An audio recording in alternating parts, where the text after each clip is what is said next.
that's creating AI-enabled everything. That's generating 43 million terabytes of data every day.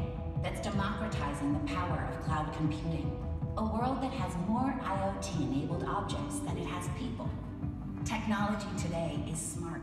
Le principe de l'intelligence artificielle, c'est de simuler les processus cognitifs de l'homme. Mais il y a des avantages par rapport à ça.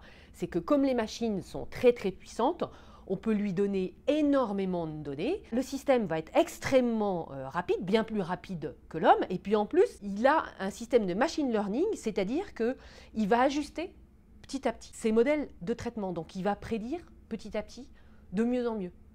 Au final, il va résoudre les problèmes bien plus vite que nous et il va les résoudre d'une façon de plus en plus précise. Par exemple, Delta Airlines, eux, ils avaient un problème de taux d'annulation de leurs clients qui était beaucoup trop important. Ils ont intégré l'intelligence artificielle Watson d'IBM, c'est-à-dire qu'est-ce qu'ils ont fait? Ils ont intégré toutes les données de leurs clients et surtout des données massives sur la météo. Et donc, avec ce système, ils arrivent à beaucoup mieux prédire l'impact de la météo sur leur vol, donc ils préviennent beaucoup mieux leurs clients qui sont moins insatisfaits et du coup leur taux d'annulation a baissé. Cette année, l'intelligence artificielle, on la voit vraiment partout au CES. Dans les conférences, d'ailleurs il y a un sommet qui est dédié, dans les publications, et puis chez les exposants de tous les secteurs d'activité. Aussi bien chez les géants, chez Samsung, par exemple, ils la mettent vraiment au cœur de tous leurs messages, et puis aussi dans toutes les petites structures. Écoutez les témoignages de 2 entreprises.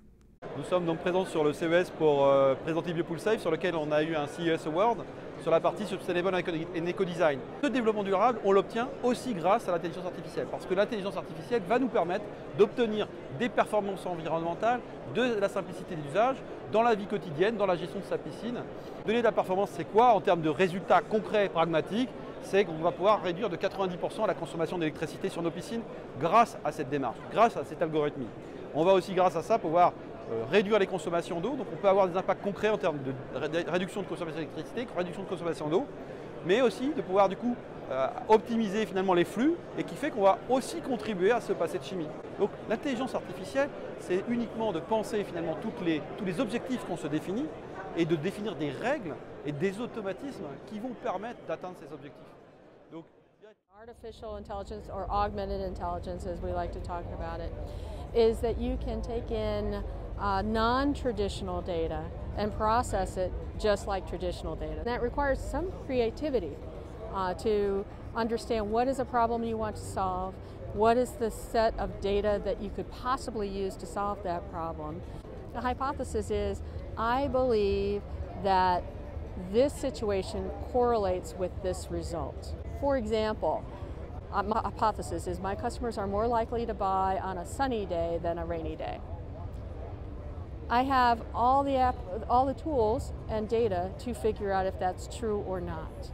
I can go pull in all the weather data. IBM can provide all that data. We own the weather company.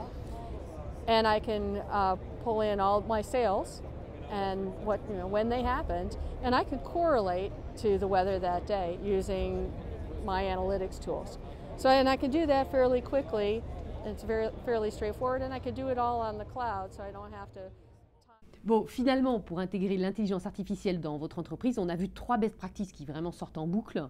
Numéro 1, il faut intégrer les bonnes données dans le système, ce qui suppose d'abord de vraiment très bien connaître ses clients. Numéro 2, il faut être transparent sur l'usage des données parce que c'est un frein vraiment plus important pour les individus. Et puis, numéro 3, il faut travailler avec une équipe qui est vraiment compétente, à l'intérieur de laquelle il y a des personnes qui ont des doctorats.